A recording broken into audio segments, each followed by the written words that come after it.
Hello friends, welcome back again. So हम मार्च 2023 की अंतर्राष्ट्रीय क्रोनोलॉजी पढ़ रहे थे। अब तक हम 7 वीडियोस कवर कर चुके हैं। लास्ट वीडियो के अंदर हमने प्रादेशिक परिदृश्य की जितनी भी खबरें हैं उनको कवर कर लिया था। आज हम पढ़ेंगे राजस्थान का बजट। तो देखिए, बजट जो है वो काफ़ी इंपॉर्टेंट है। आने वाले जो भी आपके एग्जाम्स है उसके लिए तो बहुत ही ज़्यादा इंपॉर्टेंट है।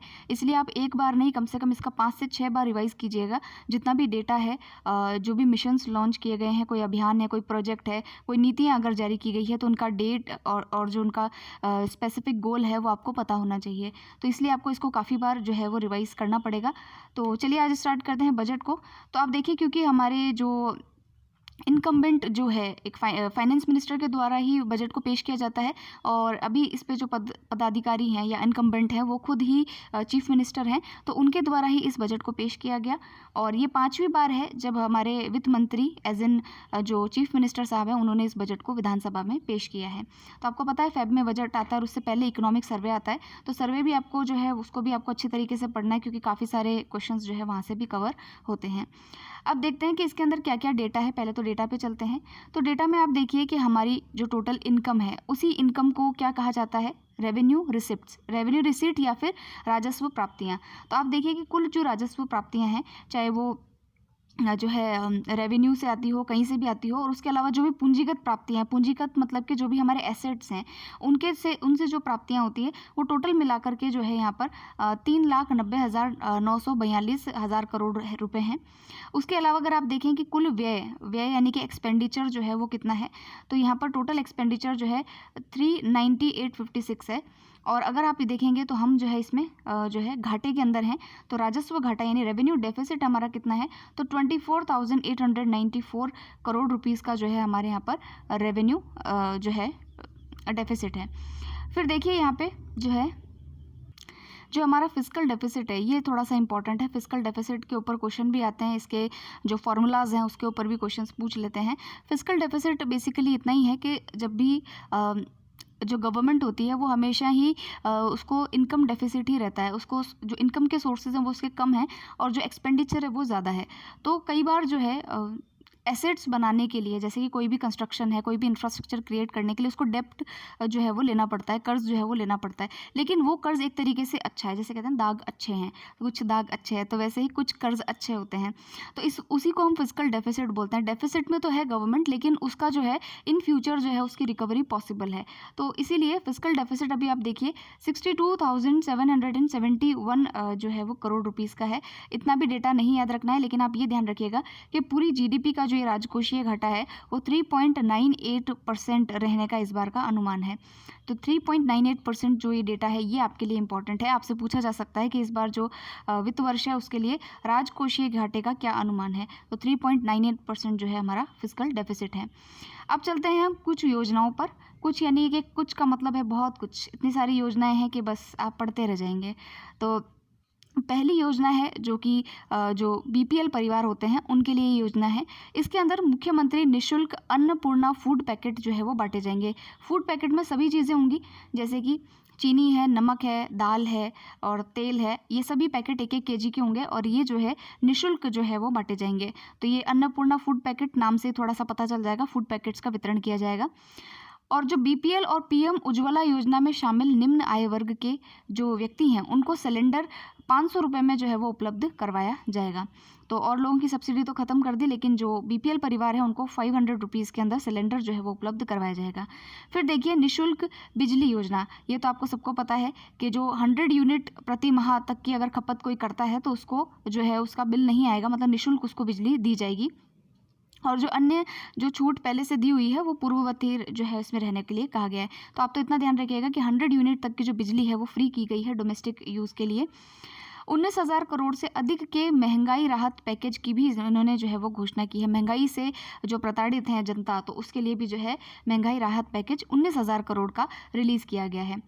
फिर देखिए राष्ट्रीय युवा नीति, इसकी घोषणा की गई है इस बार बजट के अंदर। डेट आपको नहीं दी गई है इसमें, सिर्फ ये कहा है कि बजट में राष्ट्रीय युवा नीति की घोषणा है और एक कोष बनाया गया है। तो ये इंपॉर्टेंट है, आपको याद कर लेना है कि कितने करोड़ का कोष है, क्या क्या इसके अंदर इसके सब डिविजन्स किए गए हैं कोष के, वो भी आपको याद करना है। तो ये इंपॉर्टेंट है। राष्ट्रीय युवा नीति की घोषणा की गई है, राष्ट्रीय कह रही हूँ मैं, राजस्थान में नवीन युवा नीति की घोषणा की गई है और इसमें 500 करोड़ रुपए के युवा विकास और कल्याण कोष के गठन का प्रस्ताव है। इस कोष में 200 करोड़ रुपए तो दक्षता विकास, कौशल प्रशिक्षण, रोजगार उन्मुखी संसाधन उपलब्ध करवाने के लिए यूज़ करेंगे। 100 करोड़ रुपए उनके समूचे जो व्यक्तित्व है, पर्सनालिटी डेवलपमेंट है, उसके लिए यूज़ किया जाएगा। 200 करोड़ रुपीज़ जो है वो उनको स्कॉलरशिप देने के लिए जो है वो व्यय करने के लिए, जो स्कॉलरशिप दे करके उन लोगों को स्किल करने के लिए यूज़ किए जाएंगे। तो ये जो 500 करोड़ का जो पैकेज इन्होंने बनाया है, यहाँ पर कोष बनाया, पैकेज नहीं कोष बनाया है, तो 200 करोड़ तो आपके दक्षता के लिए, स्किल इन्हेंसमेंट के लिए, 100 करोड़ जो है वो आपके पर्सनैलिटी डेवलपमेंट के लिए और 200 करोड़ रुपये जो है वो स्कॉलरशिप्स के लिए रखे गए हैं। अब देखिए कि जितने भी जिला मुख्यालय हैं, जितने भी हमारे डिस्ट्रिक्ट्स के हेडक्वार्टर्स हैं, वहाँ पर 100 आवासीय मतलब होता है रेजिडेंशियल विवेकानंद यूथ हॉस्टल्स बनाए जाएंगे। तो जो स्टूडेंट्स आते हैं पढ़ने के लिए या किसी भी कारण से, तो उनको जो है आवासीय हॉस्टल जो है वहाँ पर बनाए गए हैं। तो 100 विवेकानंद यूथ हॉस्टल वहाँ पर बनाए जाएंगे। फिर देखिए 18 से 35 वर्ष के जो भी युवा वर्ग है, वो अगर कोई उद्यम करना चाहता है, कोई भी अपना स्टार्टअप करना चाहता है, तो मुख्यमंत्री युवा उद्यम प्रोत्साहन योजना उन लोगों के लिए आरंभ की गई है। तो उसमें अब क्या क्या डिटेल्स है वो इसमें नहीं दी गई है, सिर्फ नाम बताया है कि मुख्यमंत्री युवा उद्यम योजना शुरू की गई है। तो अब इसमें देखिए, जब जहाँ पर ज़्यादा डिटेल्स ना हो तो आप उसको उससे क्वेश्चन बनने की संभावना नहीं रहती है। लेकिन अगर मेंस में आपसे कोई क्वेश्चन पूछ ले कि भाई उद्यमिता के लिए राजस्थान सरकार ने क्या घोषणाएं की, कौन सा पैकेज लेकर के आए, या युवाओं के लिए क्या क्या घोषणाएं की, तब आप इन चीज़ों को जो है एक स्टेटमेंट के रूप में वहाँ पर लिख सकते हैं। फिर देखिए कि जो अल्प आय वर्ग की, यानी कि जिनकी कम आय है, ऐसी महिलाएं हैं, कोई कामगार है, कोई विभिन्न वंचित वर्ग हैं, जैसे कि हस्तशिल्पी होते हैं, हैंडीक्राफ्ट करने वाले काम करने वाले होते हैं, केशव कला व माटी कला वाले कारीगर होते हैं, घुमंतु आदि जो लोग होते हैं, इनको स्वरोजगार यानी कि अपना खुद का सेल्फ एम्प्लॉयमेंट स्टार्ट कर सके, उसके लिए सरकार ने विश्वकर्मा कामगार कल्याण योजना जो है वो स्टार्ट की है। तो ये आपसे पूछा जा सकता है कि विश्वकर्मा कामगार कल्याण योजना जो है, इसमें किन किन लोगों के लिए ये योजना है। तो जिनकी की बहुत कम आय है, ऐसी महिलाएं, ऐसे कामगार, ऐसे वंचित वर्ग के जैसे हस्तशिल्पी हुए, घुमंतु हुए, केश कला माटी कला के कारीगर हुए, उन लोगों के लिए ये योजना स्टार्ट की गई है। फिर देखिए युवाओं को स्टार्टअप तथा आधुनिकतम तकनीक आधारित उद्योगों को स्थापित करने के लिए, अगेन देखिए आप स्टार्टअप और जो युवा है उनको लेकर के एक राजस्थान वेंचर कैपिटल फंड जो है उसकी भी इन्होंने घोषणा की है, जिसमें कि 250 करोड़ की राशि उपलब्ध करने का प्रस्ताव है। तो राजस्थान सरकार ये खुद से वेंचर कैपिटल जो है बनाएगी। तो इसमें क्या होगा कि अगर मान लीजिए कोई ऐसा स्टार्टअप है जिसमें कि वाकई में दम है, तो उसमें सरकार जो है खुद से अपना निवेश स्टार्ट कर सकती है, खुद से निवेश कर सकती है। इसीलिए इस राजस्थान वेंचर कैपिटल फंड को स्टैब्लिश किया है। तो 250 करोड़ का ये वेंचर कैपिटल फंड भी है। तो ये आप दो चीज़ें याद रखिएगा, उद्यमिता को प्रोत्साहन करने के लिए ये कार्य भी किया गया है। फिर देखिए कि जनजातीय क्षेत्र के जो युवा हैं, क्योंकि आप जानते हैं कि राजस्थान में भी डिफरेंट डाइवर्सिटी है, जनजातीय जो लोग होते हैं वो भी, उनको भी मेन स्ट्रीम में लाने का कार्य सरकार का है। क्योंकि आप जानते हैं सरकार एक वेलफेयर गवर्नमेंट है, एक लोक कल्याणकारी सरकार राज्य में हम रहते हैं। तो वहाँ पर जो है सभी वर्गों का ध्यान रखना आवश्यक है। तो बजट में भी ये कोशिश की जाती है कि हर एक वर्ग के लिए कुछ ना कुछ जो है वो ज़रूर से हो। तो जनजाति के जो क्षेत्र के युवा हैं उनको जो है गोविंद गुरु जनजातीय विश्वविद्यालय बांसवाड़ा में इंक्यूबेशन एंड इनोवेशन सेंटर स्थापित करने की घोषणा की है। तो ये जो इंक्यूबेशन इनोवेशन सेंटर होता है, यहाँ क्या होता है बेसिकली कि देखिए मैं आपको एक एग्जांपल दूं कि अगर आप जयपुर में रहकर के यूपीएससी की तैयारी कर रहे हैं और एक आप दिल्ली में रहकर के तैयारी कर रहे हैं, तो आपके सोचने में, नज़रिए में बहुत फ़र्क पड़ेगा। 100 में से एक बच्चा होगा कि जो जयपुर में रहकर के भी बहुत अच्छा एक्सेलेंस प्राप्त कर ले, लेकिन चांसेस ये है कि जहां आपको ज़्यादा एक्सपोजर मिलता है वहां से आप चीज़ें ज़्यादा जल्दी गेन करते हैं, कम समय में आप जो है सही चीज़ों को गेन कर पाते हैं, डायरेक्शन आपका सही हो जाता है। तो वही चीज़ यहाँ पर है कि जो जनजातीय क्षेत्र होते हैं वहाँ के जो बच्चे होते हैं और जो आप मेन सिटी के बच्चे देखेंगे, तो उनके सोचने में, कार्य करने की शैली में, सब चीज़ों में चेंजेस होते हैं। तो उनको भी वो एक्सपोजर मिल सके, कहाँ से वो चीज़ें सीख सकें, कहाँ किसी से जाकर के वो चीज़ों को पूछ सकें, तो उनके लिए इंक्यूबेशन और इनोवेशन सेंटर्स बनाए जाते हैं जहाँ जाकर के उनकी जो क्वेरीज हैं वो सॉल्व की जा सके। तो ये हो गया। अब चलते हैं नेक्स्ट पे। तो देखिए कोटा, जोधपुर और उदयपुर, कोटा, जोधपुर और उदयपुर के अंदर जो है 10 करोड़ की लागत से प्लानिटोरियम्स बनाए जाएंगे। कोटा वाला प्लानिटोरियम तो हमने पहले से पढ़ा था, आज वाले जो परसों वाला जो वीडियो था हमारा, मैं फिर से परसों कह रही हूँ, काफ़ी पुराना वीडियो हो गया वो, जो राजस्थान का प्रादेशिक परिदृश्य है उसमें हमने पढ़ा था कोटा के अंदर प्लानिटोरियम बनाया गया है। तो आप देखिए कोटा के अलावा जोधपुर और उदयपुर के अंदर भी प्लानिटोरियम्स बनाने की घोषणा की। प्लानिटोरियम क्या होता है? बेसिकली वहाँ पर जो है जो ये तारामंडल वगैरह होते हैं, जैसे बिरला ऑडिटोरियम है अपने जयपुर में, वैसा ही जो है ये प्लानिटोरियम्स बनाए जाएंगे जहाँ पे तारामंडल है, एस्ट्रोनॉमी से रिलेटेड जो चीज़ें हैं वो दिखाई जाती हैं। फिर देखिए कि जयपुर के अंदर जो है APJ Abdul Kalam institute of biotechnology खोला जाएगा। इसमें 300 करोड़ की लागत से इस बायोटेक्नोलॉजी सेंटर को खोला जाएगा। तो आपको ये पता होना चाहिए कि APJ Abdul Kalam biotechnology centre कहाँ खोला जाएगा, तो जयपुर में इसको खोला जाएगा। और युवाओं को स्वास्थ्य, फार्मेसी, एग्रीकल्चर, बायो इन्फॉर्मेटिक्स से संबंधित जो भी ज़रूरतें होती है, जो भी डिग्रीज होती है, उनके लिए ये इंस्टीट्यूट काम करेगा। तो इस इंस्टीट्यूट का पता होना चाहिए आपको कि ये कहाँ पर इस्टेब्लिश किया जाएगा, जयपुर के अंदर इसको इस्टेब्लिश किया जाएगा। तो ये बायोटेक्नोलॉजी सेंटर है। नेक्स्ट देखिए, जयपुर में ही Rajiv Gandhi civil aviation university खोले जाने की भी घोषणा की है। ठीक है, तो इसके अंतर्गत पायलट ट्रेनिंग एकेडमी और AME aviation management course, drone आदि से संबंधित कोर्स जो है वो स्टार्ट किए जाएंगे। तो आप जानते हैं एविएशन इंडस्ट्री अभी एकदम राइजिंग इंडस्ट्री है, कि इस इंडस्ट्री में काफ़ी सारी जॉब अपॉर्चुनिटीज़ भी हैं और सरकार के द्वारा भी काफ़ी सारा इसके अंदर काम किया जाना है, इन्वेस्टमेंट की भी काफ़ी ज़्यादा ज़रूरत है। तो जयपुर के अंदर अब जो है एक एविएशन यूनिवर्सिटी जब खुल जाएगी तो पायलट ट्रेनिंग के लिए काफ़ी इजी काम हो जाएगा। पायलट ट्रेनिंग के अलावा जो एविएशन से रिलेटेड जो कोर्स होता है, मैनेजमेंट कोर्स होते हैं, जो ग्राउंड ड्यूटीज़ में जो वर्क करते हैं, ड्रोन से संबंधित कोई कोर्सेज होते हैं, वो कोर्सेज इस यूनिवर्सिटी में ईजिली अवेलेबल होंगे। फिर देखिए, कोटा संभाग में RSMML के सहयोग से माइनिंग यूनिवर्सिटी स्थापित किया जाना प्रस्तावित है। तो ये इंपॉर्टेंट है। माइनिंग का वैसे जो क्या कहते हैं उसको, सेंटर जो है वो उदयपुर के अंदर है, हेडक्वार्टर्स जो है एक तरीके से, तो वो वहाँ पर है। और कोटा संभाग के अंदर जो है Rajasthan mines and minerals limited के सहयोग से माइनिंग यूनिवर्सिटी स्थापित की जाएगी। ये भी इंपॉर्टेंट है, आपको याद रखना है। तो आपसे पूछ लिया जाए माइनिंग यूनिवर्सिटी कहाँ पर स्थापित की जाएगी, तो आप बताएंगे कोटा। एविएशन यूनिवर्सिटी कहाँ पर बनाई जाएगी, तो वो आप बोलेंगे जयपुर। अब चलते हैं नेक्स्ट पे। तो राजस्थान ILD स्किल यूनिवर्सिटी का नाम जो है विश्वकर्मा स्किल यूनिवर्सिटी किए जाने का प्रस्ताव है। तो राजस्थान ILD स्किल यूनिवर्सिटी जो है उसका नाम चेंज करके क्या किया जाएगा, विश्वकर्मा स्किल यूनिवर्सिटी। आप जानते हैं विश्वकर्मा जी के बारे में, तो इनको जो है निर्माण का देवता माना जाता है, कंस्ट्रक्शन में जो है इन्हीं का नाम आता है। अगर आप देखेंगे इतिहास में जाकर के तो इंद्रप्रस्थ की जो नगरी थी, जो युधिष्ठिर ने बनाई थी नई राजधानी अपनी, तो वो मायावी नगरी थी और उसको कंस्ट्रक्ट जो है वो विश्वकर्मा जी ने किया था। तो ऐतिहासिक किरदार हैं, तो इनके बारे में भी हमें पता होना चाहिए। अब देखिए, राजकीय महाविद्यालयों के जो शिक्षक होते हैं, जो गवर्नमेंट स्कूल के जो शिक्षक होते हैं, उनके लिए प्रतिष्ठित संस्थानों में रिसर्च और ट्रेनिंग के लिए टीचर्स इंटरफेस फॉर एक्सेलेंस कार्यक्रम, जिसको टाई कार्यक्रम कहते हैं, वो भी स्टार्ट करना प्रस्तावित है। ये दिल्ली की इन्होंने यहाँ पर जो है एक तरीके से कॉपी की है, कि दिल्ली के जो टीचर्स है उनको जो है विश्व के अंदर और कई जगहों पर ले जा करके वहाँ का जो टीचिंग पैटर्न है वो दिखाया गया। तो वही ट्रेनिंग जो है राजस्थान के लिए भी स्टार्ट की जाएगी। टीचर इंटरफेस फॉर एक्सीलेंस कार्यक्रम इनके लिए स्टार्ट किया गया है, क्योंकि देखिए स्टूडेंट्स का डेवलपमेंट करने के लिए पहले टीचर का भी डेवलपमेंट होना ज़रूरी है। तो समय के साथ अगर टीचर भी अपनी टेक्नोलॉजी, अपने स्किल्स को अगर वो इन्हेंस करता है, तो वो उसके लिए भी बोरियत से अलग का कुछ कार्य होगा, ताकि वो बच्चों में भी उस चीज़ को डिलीवर कर सके। तो ये एक अच्छा प्रयास है। मुझे तो ये लगता है कि सबसे ज़्यादा अगर किसी भी सरकार को प्रयास करना चाहिए तो शिक्षा के क्षेत्र में करना चाहिए। Education is a very powerful tool, very powerful weapon. उससे इंसान एक सशक्त बन जाता है, वो किसी भी कार्य में जाता है तो फिर वो एक्सेल ही करता है। तो शिक्षा के ऊपर ज़्यादा ध्यान दिया जाना चाहिए। आप भी, हमारे टीचर्स कैसे हैं, जैसे मैं मेरे भाई की बात करूँ तो स्कूल के अंदर वो टीचर्स ऐसे पढ़ाते हैं जैसे एहसान कर रहे हो, और फिर ये और कहते हैं कि आप भी पढ़ाया करो, आप भी ये कि, तो हम स्कूल क्यों भेजते हैं फिर। तो स्कूल में कुछ ऐसी इंटरेक्टिव एक्टिविटीज़ होनी चाहिए जिससे कि बच्चा जो है, क्योंकि हर स्कूल में ये चीज़ नहीं होती है, नॉर्मल स्कूल्स में नहीं होती है, बड़े स्कूल्स में तो फिर भी वो रखते हैं और बैचेस भी उनके कम रहते हैं। जो मीडियम लेवल के स्कूल्स होते हैं वहाँ इतना ध्यान नहीं देते हैं बच्चों पे, जबकि ये नहीं होना चाहिए। अब चलते हैं नेक्स्ट पे।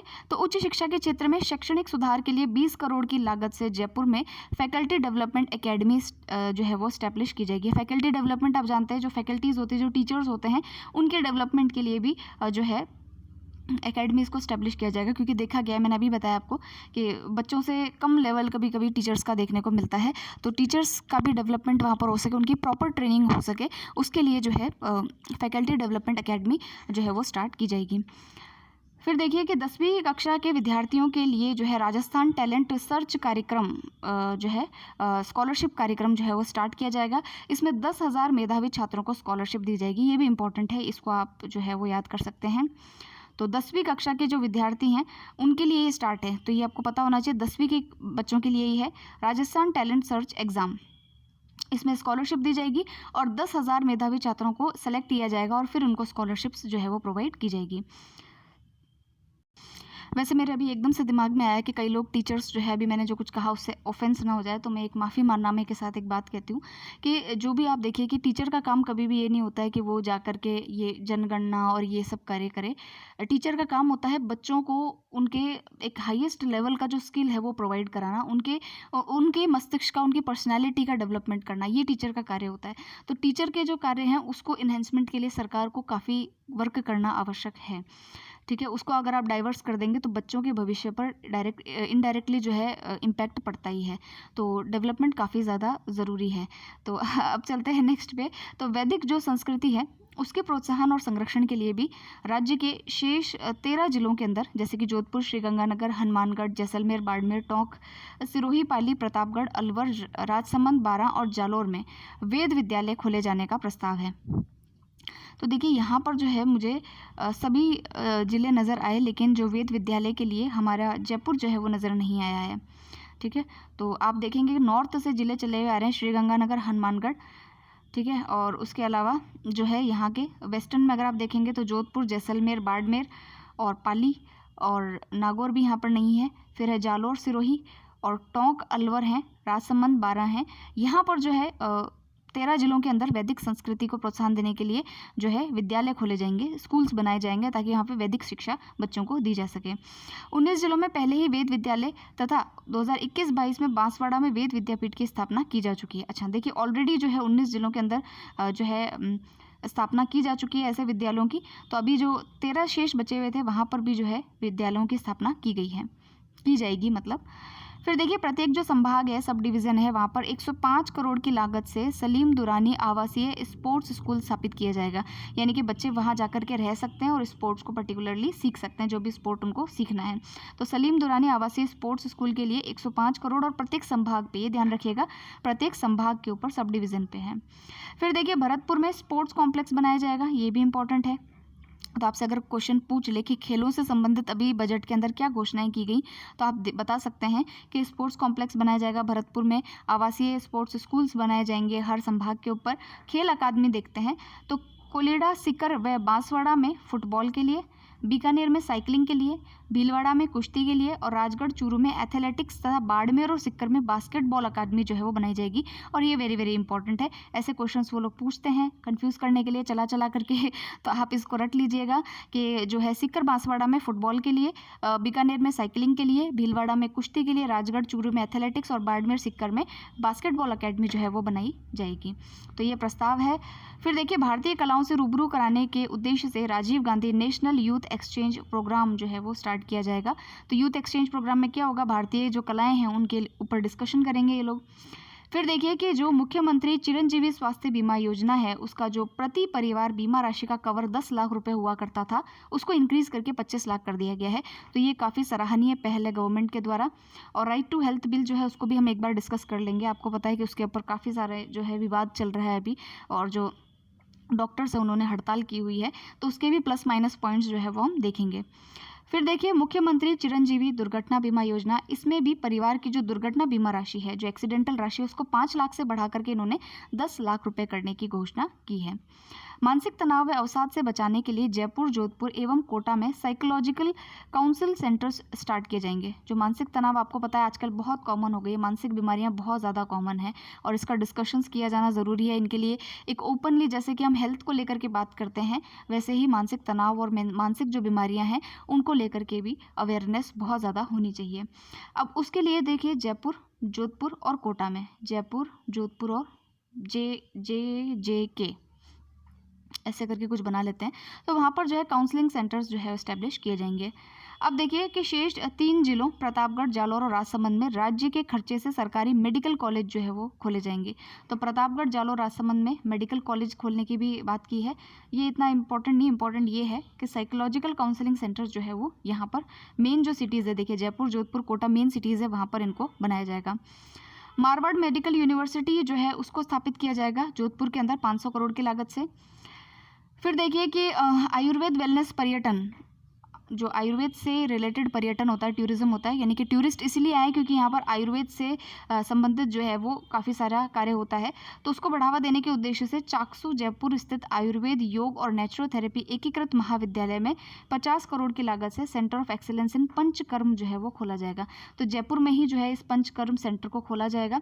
जैसे कि केरला के अंदर जो है मेडी टूरिज़्म बहुत ज़्यादा है। मेडी टूरिज़्म मतलब कि जो मेडिकल ट्रीटमेंट्स होते हैं, जैसे कि सेपरेट जैसे आयुर्वेदिक थेरेपी वगैरह वो देते हैं, तो उसके लिए जो है लोग काफ़ी दूर दूर से आते हैं और उसका जो है कहते हैं भरपूर उपयोग करके जाते हैं। तो ये हमने वहाँ पर हम घूमने गए थे तो हमने देखा था।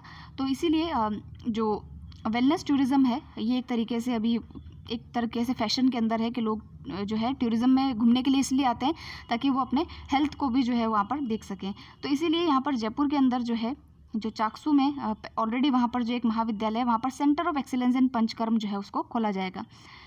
फिर देखिए रोड सेफ्टी टास्क फोर्स का गठन किया गया है।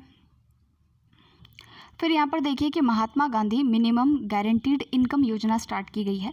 ये मिनिमम इनकम वाली योजना क्या है? तो मिनिमम इनकम का मतलब ये है कि जो सभी परिवार हैं उनको 125 डेज़ का प्रति वर्ष का रोज़गार गारंटी जो है वो दी जाएगी, यानी कि आपको गारंटीड रोज़गार मिलेगा 125 दिनों के लिए। तो आपने ये भी सुना होगा कि मनरेगा जो गाँव के अंदर होता है, गाँव के लिए है मनरेगा, वैसा ही शहरों के लिए भी गवर्नमेंट ने स्टार्ट करने की घोषणा की थी। तो अब शहरों के लिए कैसे वो स्टार्ट किया जाएगा उसके ऊपर कोई चर्चा नहीं की गई है, लेकिन अभी यहाँ से आप देख सकते हैं कि 125 दिन का कार्य दिवस जो है वो उनको दिया जाएगा कि आपको गारंटेड रोजगार यहाँ पर देंगे। उसके अलावा इन्होंने ये कहा है कि अगर कोई वृद्ध है, दिव्यांग है, एकल महिला है, तो ऐसी स्थिति में उनको पेंशन दी जाएगी सरकार के द्वारा। तो 1000 रुपये की पर मंथ की पेंशन जो है इन लोगों के लिए सरकार ने देने की घोषणा की है। अब ये कैसे क्रियान्वयन करेंगे, क्या करेंगे, वो तो अब आगे की बात है, लेकिन घोषणा इन्होंने यहाँ पर की है। और ये भी हमने लास्ट वीडियो के अंदर देखा ही था, जो गिग वर्कर्स होते हैं, गिग वर्कर्स मैंने आपको बताया था, एक मेरा आर्टिकल भी है गिग इकोनॉमी वाला, मैं उसको टैग कर दूंगी टेलीग्राम चैनल पर, आप उसको पढ़ सकते हैं। वहाँ से आपको कई सारी चीज़ें गिग इकोनॉमी से रिलेटेड क्लियर होंगी। तो जो गिग वर्कर्स कल्याण बोर्ड है वो 200 करोड़ का इन्होंने बनाया है। तो जो गिग वर्कर्स है उनका जो डेवलपमेंट है जो उसके लिए इस फंड को जो है वो यूज़ किया जाएगा। ये जो स्विगी जोमेटो वाले जो आते हैं कॉन्ट्रैक्ट पे, जो काम करते हैं कुछ दिनों के कॉन्ट्रैक्ट पे, तो उनको जो है गिग वर्कर्स कहा जाता है। और अभी वाली जो इकोनॉमी है वो गिग इकोनॉमी में जो है वो काफ़ी ज़्यादा तब्दीलियाँ आ रही है। तो इसीलिए अब देखिए कि इनके वेलफेयर के लिए यहाँ पर एक फ़ंड का भी निर्माण किया गया है। अब देखिए नेक्स्ट है मुख्यमंत्री चिरंजीवी श्रमिक संबल योजना। अभी हमने पढ़ी थी मुख्यमंत्री चिरंजीवी स्वास्थ्य बीमा योजना, मुख्यमंत्री चिरंजीवी दुर्घटना बीमा योजना, और अभी हम पढ़ रहे हैं मुख्यमंत्री चिरंजीवी श्रमिक संबल योजना। अभी किन के लिए है? श्रमिकों के लिए है। कौन से श्रमिक? 25 से 60 साल वाले, ठीक है, और ये भी रजिस्टर्ड होने चाहिए। और इनमें श्रमिक आ जाते हैं, और एक जो स्ट्रीट वेंडर्स होते हैं जो आपके ठेले वगैरह चलाते हैं, इनको अगर अस्पताल में भर्ती के दौरान ऑटो डीबीटी के माध्यम से जो है, ऑटो डीबीटी मतलब कि जो डायरेक्ट बेनिफिट ट्रांसफ़र है अकाउंट में आपके ऑटोमेटिकली जो है, अगर आप रजिस्टर्ड हैं और आपका वहाँ पर है तो आपको 7 दिन के अंदर जो है 200 रुपये प्रतिदिन की सहायता यहाँ पर दी जाएगी। तो ये सरकार के द्वारा किन के लिए है? श्रमिकों के लिए ये सहायता है। फिर देखिए पैसा implementation and monitoring task force जो है उसका भी गठन यहाँ पर किया गया है। तो देखिए पैसा क्या है? तो ये है panchayat extension to scheduled areas act 1996 का ये एक्ट है। इसके तहत जो भी शेड्यूल्ड एरियाज़ होते हैं उनको कितना इंक्रीज़ किया जाए, उसमें क्या क्या नई योजनाएं लानी चाहिए, तो उसके लिए एक मॉनिटरिंग टास्क फोर्स भी सरकार के द्वारा गठित की गई है। फिर देखिए जयपुर में बाबा आमटे दिव्यांग विश्वविद्यालय के लिए के अंतर्गत जो है 25 करोड़ की लागत से centre for excellence for assistive technology की स्थापना की जाएगी। जोधपुर के अंदर जो महात्मा गांधी दिव्यांग विश्वविद्यालय है तथा जोधपुर में जो है महात्मा गांधी दिव्यांग विश्वविद्यालय, कोटा और भरतपुर और उदयपुर में विशेष योग्यजन महाविद्यालय जो है वो खोले जाने का प्रस्ताव है। तो ये भी आप याद कर सकते हैं अगर आपसे एग्जाम में या मेंस के अंदर भी क्वेश्चन पूछा जाए, दिव्यांग या फिर जो वल्नरेबल सेक्शन है हमारा, जो वंचित वर्ग है, उनके लिए क्या क्या कार्य किए गए, तो आप लिख सकते हैं कि जोधपुर में या कोटा, भरतपुर और उदयपुर के अंदर जो है वो महात्मा गांधी दिव्यांग विश्वविद्यालय खोले जाने का प्रस्ताव है। अब संभाग के यानी सब डिवीज़न के जो हेडक्वार्टर्स होते हैं और जो जिला के जो हेडक्वार्टर्स होते हैं वहाँ पर Indira Gandhi working women hostels बनाए जाने की घोषणा है। तो काफ़ी अच्छा कार्य है महिलाओं के लिए, विशेषकर जो वर्किंग लेडीज़ हैं उनके लिए काफ़ी फायदेमंद रहेगा कि अगर इस तरीके के पीजी हॉस्टल्स उन लोगों के लिए जो है जिला मुख्यालयों पर या संभाग के जो मुख्यालयों पर है वो खोले जाते हैं।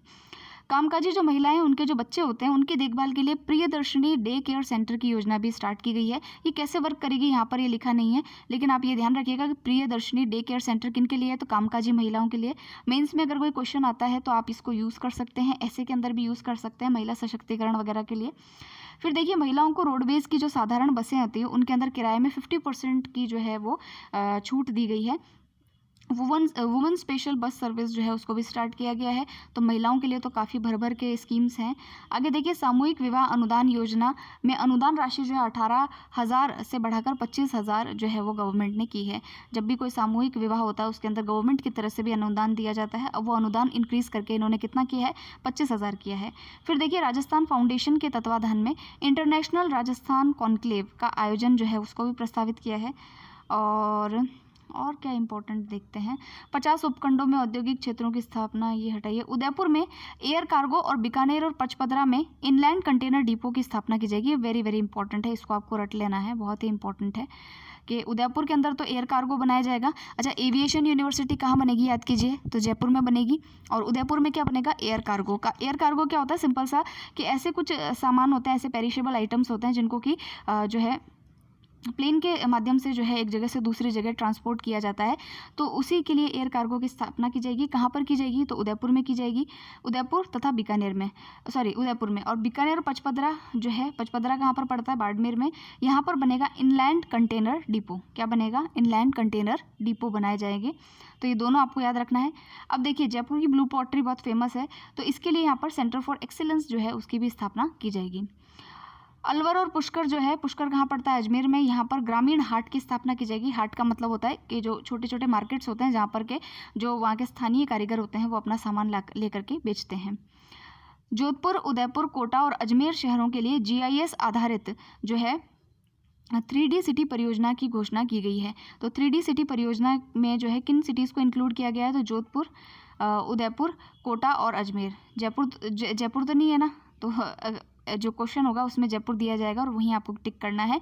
तो जोधपुर, उदयपुर, कोटा और अजमेर जो है वहाँ पर GIS आधारित 3D सिटी परियोजना जो है उसकी घोषणा की गई है। आई नो कि ये सारी चीज़ें जो है काफ़ी बर्डन लगेगी आपको अभी में, लेकिन अब जैसे ही आप इसका 3 से 4 बार रिविज़न करेंगे, पुराने क्वेश्चंस को देखेंगे, जब आपको लगेगा कि अच्छा ये पूछ लिया बास्केटबॉल यूनिवर्सिटी कहाँ बनाई, ये विवेकानंद हॉस्टल कहाँ बनाया, ऐसा क्वेश्चन पूछ लिया है, तब आपका दिमाग और क्लिक करने लगेगा कि ये चीज़ें अपने को याद करनी है, यही एग्जाम में आता है। तो फिर आप 2-3 बार जब रिवाइज करेंगे तब आपको सारी चीज़ें इजी गोइंग लगेंगी। तो हाल फिलहाल तो आप एक बार इसका फर्स्ट गो थ्रू कीजिए, उसके बाद में इसका बारंबार जो है अध्ययन कीजिए, रिवाइज करते जाइए। अब देखिए बाड़मेर में 1100 मेगावाट का लिग्नाइट आधारित पावर प्लांट और लगभग 7,700 करोड़ की लागत से इसको स्थापित करने की बात की गई है। तो ये लिग्नाइट आधारित पावर प्लांट कहाँ पर लगाया जाएगा, ये ध्यान रखिएगा, बाड़मेर में जो है इसको बनाया जाएगा। फिर देखिए राजस्थान को हरित प्रदेश यानी कि ग्रीन एकदम जो है सिटी बनाने, ग्रीन स्टेट बनाने के लिए Rajasthan grinning and rebuilding mission जो है उसको स्टार्ट किया गया है। अब इस पे तो कोई क्वेश्चन आ नहीं सकता, तो इसको आप कट भी कर सकते हैं। फिर देखिए हरियाली और वन्य जीव संरक्षण जो है उसको बढ़ावा देने के लिए वन्य और वन्य जीवों संबंधी गतिविधियों में दीर्घकालीन निवेश के लिए राजस्थान वानिकी और जैव विविधता विकास परियोजना जो है उसको स्टार्ट किया जाएगा। ठीक है, तो अगर आपसे ये पूछ ले कि भाई पर्यावरण से संबंधित क्या क्या प्रयास किए गए हैं, तो आप उसमें लिख सकते हैं कि हरित प्रदेश बनाने के लिए रीबिल्डिंग मिशन स्टार्ट किया जाएगा, उसमें क्या है वो अभी पता नहीं। उसके अलावा राजस्थान वानिकी जैव विविधता विकास परियोजना स्टार्ट की गई। इको टूरिज्म जो होता है उसको इंक्रीज़ करने के लिए हर जिले में एक जो है लव कुश वाटिका जो है वो खोलने की घोषणा है। जम्बा रामगढ़ जो कि जयपुर में पड़ता है, यहाँ पर इंटीग्रेटेड रिसोर्स रिकवरी पार्क जो है वो स्थापित किए जाएंगे। पर्यटन विकास कोष की राशि 1,000 करोड़ से बढ़ाकर के 1,500 करोड़ की घोषणा की गई है। तो पर्यटन, ये वाला याद रखिएगा, पर्यटन से संबंधित क्वेश्चंस आते हैं। तो पर्यटन विकास कोष की राशि पहले 1,000 थी, अब 1,500 करोड़ उसको कर दी गई है। फिर देखिए नेक्स्ट है कि जयपुर, उदयपुर, जोधपुर, अजमेर में 100 करोड़ की लागत से अंतर्राष्ट्रीय स्तर के कन्वेंशन व एग्जीबिशन के माइस यानी meeting incentive conference exhibition centre स्थापित होंगे। इसका क्या मतलब हुआ कि अगर मान लीजिए कोई डिस्ट्रिक्ट लेवल की कोई मीटिंग होनी है, तो उसको करने के लिए या स्टेट लेवल की कोई ऐसी मीटिंग है, कॉन्फ्रेंसेस है, तो वो करने के लिए एक सभागार चाहिए होता है। उस सभागार के लिए जो है सेंटर्स स्थापित किए गए हैं। ये सभागार कहाँ बनेंगे, तो जयपुर, उदयपुर, जोधपुर और अजमेर के अंदर इनको बनाया जाएगा।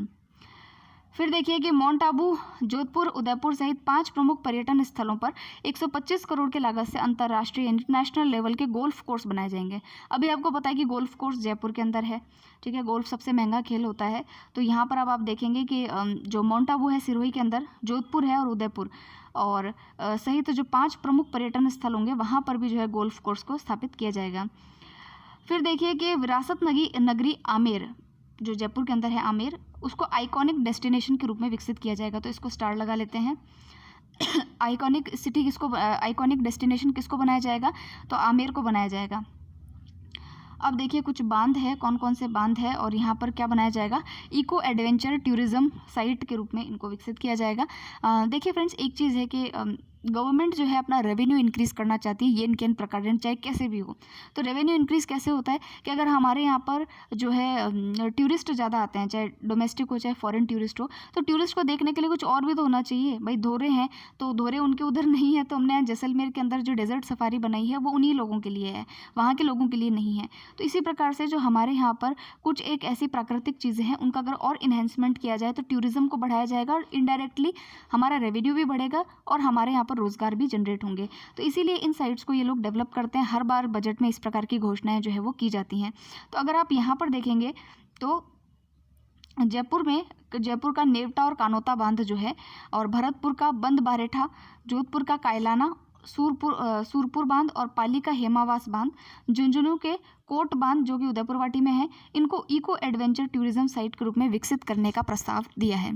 ठीक है, तो एडवेंचर टूरिज्म क्या होता है कि जहाँ पर कि आपको जो है क्या कहें उसको, एक तरीके से ट्रैकिंग की सुविधा आपको मिल सकती है, क्योंकि कई लोगों को ट्रैकिंग करना बहुत पसंद होता है, माउंटेन क्लाइंबिंग पसंद होती है। तो इन जगहों पर इस प्रकार की साइट्स को जो है वो डेवलप किया जाएगा।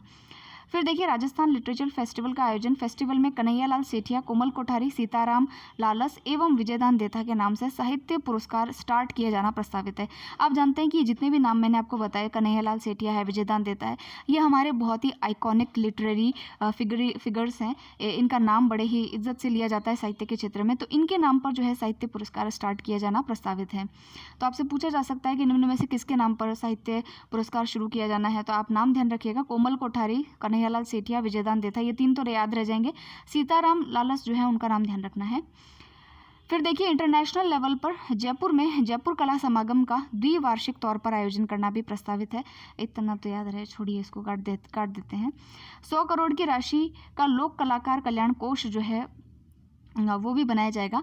अच्छा, ये इम्पॉर्टेंट है कि जो हमारे लोक कलाकार हैं, यानी कि जो हमारे फोक आर्टिस्ट होते हैं, जो कालबेलिया नृत्य है या अदर जो कच्ची घोड़ी नृत्य है, ऐसे नृत्यों को प्रस्तुत कर रहे हैं या कठपुतली का प्रदर्शन कर रहे हैं, तो ये धीरे धीरे अपनी कला को छोड़ते जा रहे हैं। रीज़न क्या है कि इनके पास में इतना फंड नहीं होता, लोग इनमें इतना इन्वेस्ट करते नहीं। लोग कहते हैं ना कि इनकी टिकट भी खरीदते हैं देखने के लिए, तो बहुत मुश्किल से कम लोग जमा हो पाते हैं। तो अच्छा, मैं इसका एक उदाहरण देती हूँ। जब हम केरला गए थे तो हमने वहाँ पे कलरिया पयत्तू जो एक मार्शल आर्ट की फॉर्म है, उसका एक शो था। तो वो हम जो है थेकड़ी के अंदर हमने उसको देखा था। तो वहाँ अगर आप देखेंगे तो उनके जो औजार हैं या उनका जो वो ग्राउंड है जहाँ पर वो उस जो मंच है जहाँ पर वो प्रस्तुति कर रहे हैं या वो जो खिलाड़ी हैं, तो उनके अंदर एक निराशा का भाव है। और रीज़न क्या है कि भाई जो फंडिंग है वो इतनी ज़्यादा नहीं है, लोगों के भरोसे ही वो चल रहे हैं। तो इसीलिए सरकार को जो है इस पुरानी जो कला है, कलरिया पयत्तू के ऊपर तो यूपीएससी में क्वेश्चन भी आया था। तो ये आई थिंक 2015 प्रीलिम्स का क्वेश्चन था। तो अब देखिए कि सरकार को जो है अगर इनके ऊपर अगर सरकार प्रयास करती है तो इन लोक कलाओं को भी जो है इंटरनेशनल लेवल का बनाया जा सकता है और इनको जो है डेवलपमेंट और भी इनका किया जा सकता है। तो इसीलिए इस बार हमारे राजस्थान सरकार ने 100 करोड़ रुपये का जो है कल्याण कोष यहाँ पर डिक्लेयर किया है इन लोक कलाकारों के लिए। अब चलते हैं नेक्स्ट उस पर। अच्छा देखिए, हमने जो लोक कल्याण का जो कोष पढ़ा है 100 करोड़ का, उसमें और भी चीज़ें हैं कि जो प्रति परिवार है 100 दिन का उनको आयोजनों में प्रदर्शन का अवसर भी जो है वो दिया जाएगा, यानी कि रोज़गार भी जो है सरकार उनको प्रोवाइड करेगी। उसके अलावा कला से संबंधित जो उनके उपकरण खरीदने होंगे उनको, जैसे कि कुछ भी इंस्ट्रूमेंट अगर उनको खरीदना है तो उसके लिए भी 5,000 रुपये की राशि उन लोगों को दी जाएगी। तो सरकार के जितने भी आयोजन होते हैं उनके अंदर जो लोक कलाएँ होती हैं उनका प्रदर्शन करके इनको बढ़ावा दिया जाएगा। फिर देखिए कि यहाँ पर जो है घोषणा की गई है कि पंचायत और वार्ड स्तर पर जो है हम पुस्तकालय यानी कि लाइब्रेरीज जो हैं और जो संविधान केंद्र हैं उनको इस्टेब्लिश करेंगे। अब देखिए बाल और यौन अपराधों के लिए जो बाल अपचारी होते हैं तो उनमें आपको पता है कि जो गवाही होती है, हालांकि ये तो क्योंकि मैं खुद इस प्रोफेशन से जुड़ी हूँ तो मुझे मालूम है इसमें कि जो गवाहियाँ होती है वो बड़ी खतरनाक होती है। उसके अलावा जब इसका सूट जो फाइल होता है उसके बाद दलीलें जो दी जाती है वो भी बड़ी ही जो कहते हैं एक हृदय विदारक ही होती हैं। तो यहाँ पर जो गवाह हैं उनको सुरक्षित माहौल प्रदान करने के लिए गवाही देने हेतु तो हर ज़िले के अंदर वल्नरेबल विटनेस डिपोजिशन सेंटर जो है डिपोजिशन सेंटर जो है उसको इस्टेब्लिश किया जाएगा। तो ये भी आपको थोड़ा सा ध्यान रखना चाहिए। फिर देखिए कि एक स्वतः योजना लागू की गई है। ये क्या है? तो real time auto service delivery system है ये। इसके माध्यम से विभिन्न सेवाएं स्वतः जो है वो आपको उपलब्ध करवाई जाएंगी। तो ये स्वतः के बारे में भी ध्यान रखिएगा। और जयपुर के अंदर जो है Rajiv Gandhi centre for IT development and e governance जो है उसको इस्टेब्लिश किया जाएगा। राजकाज 2.0 है उसको विकसित किया जाएगा। तो राजकाज क्या है? तो इसके अंदर क्या है कि जितने भी हमारी स्टेट गवर्नमेंट्स की जितने भी वर्क्स होते हैं उनको जो है ऑनलाइन माध्यम से लोगों को उससे परिचित करवाया जा सकता है। तो पारदर्शिता के लिए इसको लाया गया था। अभी इसका दूसरा संस्करण भी लेकर के आए हैं। आईटीआई के प्रभावी क्रियान्वयन के लिए जोधपुर में सूचना आयोग की बेंच जो है वो स्थापित की जाएगी। ठीक है, सॉरी मैंने आईटीआई बोल दिया, ये आरटीआई है। इसके प्रभावी क्रियान्वयन के लिए जोधपुर के अंदर सूचना आयोग यानी कि इंफॉर्मेशन कमीशन की जो है एक बेंच इस्टेब्लिश की जाएगी। ये इंपॉर्टेंट है, आपको ध्यान रखना है। जोधपुर के अंदर और सीकर के अंदर जो हमारे एक तो है मेजर शैतान सिंह शहीद स्मारक और म्यूजियम बनाया जाएगा। और सीकर के अंदर जो है सैनिक सदन एवं महिला कौशल विकास केंद्र जो है उसका एस्टेब्लिशमेंट किया जाएगा। फिर देखिए जो पेंशन पाने के जो एलिजिबिलिटी होती है, जो सेवा होती है, उसको 28 वर्ष से घटा करके 25 साल जो है वो कर दिया गया है। ठेके पर जो संविदा कर्मी जो कॉन्ट्रैक्ट पे जो काम करते हैं तो इसकी प्रथा को समाप्त करते हुए रेक्सो की तर्ज पर Rajasthan logistical services delivery corporation के गठन की घोषणा की गई है। फिर देखिए नगरीय निकाय और पंचायती राज संस्थानों के जनप्रतिनिधियों के मानदेय जो भत्ते हैं उनके अंदर भी 15% का इंक्रीमेंट किया गया है। अब ये तो क्या इंपॉर्टेंट है, इसको हटाइए यहाँ से। आप ये थोड़ा ये ध्यान रखिएगा म्यूजियम वाला। और एक जोधपुर के अंदर जो ये आयोग की बेंच बनेगी आरटीआई के से रिलेटेड सूचना आयोग की बेंच, ये ध्यान रखनी है हमको। अब देखते हैं कृषि के लिए क्या क्या सरकार ने किया है।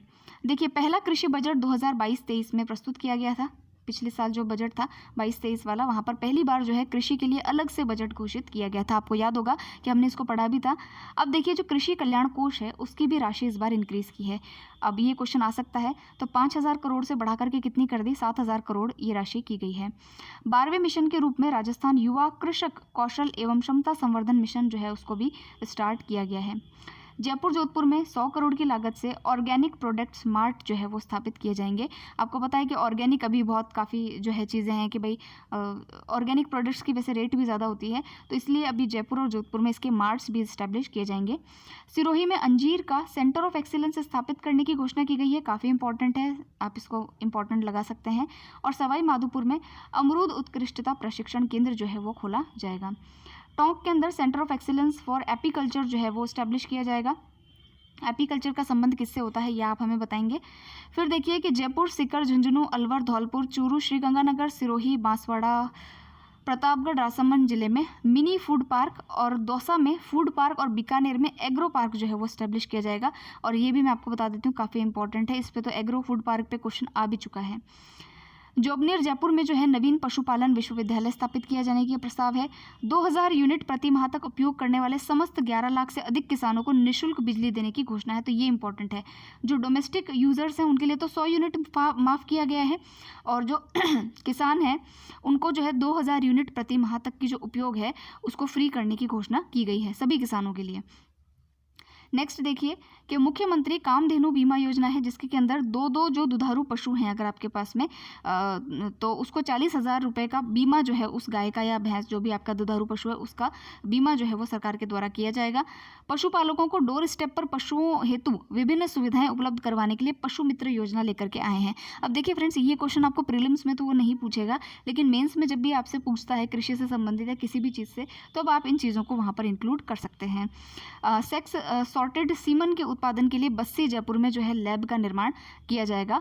खारे पानी में श्रिम्प या झींगा पालन को महत्व बढ़ावा देने के लिए चूरू के अंदर जो है खारा पानी एक्वाकल्चर प्रोग्राम की प्रयोगशाला की स्थापना की जाएगी। तो ये भी इंपॉर्टेंट हो जाता है, चूरू के अंदर जो है ये जो एक्वाकल्चर प्रयोगशाला लैब है उसका डेवलपमेंट किया जाएगा। तो ये था हमारा यहाँ तक का कृषि का पूरा बजट। अब हम देख लेते हैं कि बजट चर्चा के दौरान मुख्यमंत्री द्वारा दी गई नवीन घोषणाएं कौन कौन सी हैं। अब देखिए कुछ एक ही चीज़ें बाकी रही हैं, तो अब हम इसको भी पढ़ लेते हैं ताकि आपका पूरा बजट जो है यहाँ पर कंप्लीट हो जाएगा। तो देखिए सबसे पहली चीज़ है कि 35 करोड़ की लागत से जो संभाग स्तर है, डिवीज़न वाला जो आपका स्तर है, वहाँ पर एक एक उच्च माध्यमिक विद्यालय जहाँ पर डिफेंस सर्विस प्रिपरेटरी इंस्टीट्यूट की स्थापना की जाएगी, यानी डिफेंस से रिलेटेड कोई एग्जाम होगा तो उसकी तैयारी वहाँ पर की जा सकती है। फिर देखिए यहाँ पर पॉलिटेक्निक महाविद्यालय और जोधपुर में, और centre of excellence for non conventional energy and polytechnic महाविद्यालय ये जयपुर में, और centre of excellence for electric vehicles Jaipur के अंदर जो है centre of excellence for electric vehicles की स्थापना की जाएगी, और जोधपुर में centre of excellence for non conventional energy और पॉलिटेक्निक महाविद्यालय की स्थापना की जाएगी। तो ये इंपॉर्टेंट है, इस पे क्वेश्चन आ सकता है। और देखिए यहाँ पर बीकानेर जो है वहाँ पर आई स्टार्ट इनोवेशन हब जो है उसकी स्थापना की जाएगी, ये भी आपके एग्जाम में आ सकता है। तो विद्यार्थियों और ग्रामीण जो स्टार्टअप्स है उनको बढ़ावा देने के लिए आई स्टार्ट इनोवेशन हब की स्थापना कहाँ पे की गई है, तो बीकानेर में की गई है। उसके अलावा देखिए कि बायोडाइवर्सिटी जो फॉरेस्ट है उनको बनाने के लिए इन्होंने नींदड़ बेनाड वन क्षेत्र जो है वहाँ पर तथा कालवाड़ रोड पर जो गोविंदपुरा है वहाँ की कुछ ज़मीन लेकर के वहाँ पर बायोडाइवर्सिटी फॉरेस्ट विकसित करने की बात की है। फिर देखिए कि जो बारां हैं, बारां के अंदर जो है सहरिया एक जनजाति है, तो उनके लिए एक संग्रहालय जो है उनकी संस्कृति ताकि कंजर्व रह सके तो उनके लिए एक संग्रहालय बनाने की, म्यूजियम बनाने की बात की है। दौसा में बहरावंडा सिकराय करके एक जगह है, और यहाँ पर जो है पपीते का सेंटर ऑफ एक्सीलेंस जो है वो स्थापित किया जाएगा। नाथद्वारा, राजसमंद और उदयपुर में अगर बात करें तो कैटल फीड प्लांट्स की स्थापना की जाएगी। आप जानते हैं कि गायें सबसे ज़्यादा उदयपुर साइड में हैं, तो वहाँ पर कैटल फीड प्लांट्स जो है उनकी स्थापना की जाएगी। हनुमानगढ़ में अगर बात करें तो कृषि विज्ञान केंद्र, सीकर में खाद, बीज और दवाई विश्लेषण प्रयोगशाला की स्थापना की जाएगी। हनुमानगढ़ में अगर आप बात करें तो कृषि विज्ञान केंद्र हनुमानगढ़ में स्पिनिंग मिल जो है उसको दोबारा से स्टार्ट करेंगे। फिर देखिए यहाँ पर ऐसे अधिकारी कर्मचारी जो कि प्रदेश की जो कल्याणकारी योजनाएं हैं, जो नवाचार हैं, उसमें कोई अद्भुत उपलब्धि अगर वो हासिल करते हैं तो उनको प्रोत्साहन देने के लिए chief minister award for excellence in public services का जो अवार्ड है वो उन ब्यूरोक्रेट्स को जो है वो दिया जाने की घोषणा की गई है। ये नया अवार्ड्स है ताकि जो प्रशासक हैं वो भी अपने आप को मोटिवेटेड महसूस कर सके। तो फ्रेंड्स ये था आज हमारा बजट राजस्थान का। आई थिंक वीडियो काफ़ी बड़ा हो गया है, 41 मिनट्स का हो गया है, ज़्यादा नहीं कर इसको करेंगे वरना आप बोर हो जाएंगे। तो अब हम चलेंगे नेक्स्ट जब है हमारा, उसमें हम पुरस्कार और सम्मान वाला पोर्शन कंप्लीट करेंगे। सो मिलते हैं नेक्स्ट वीडियो के अंदर। Thank you very much for listening.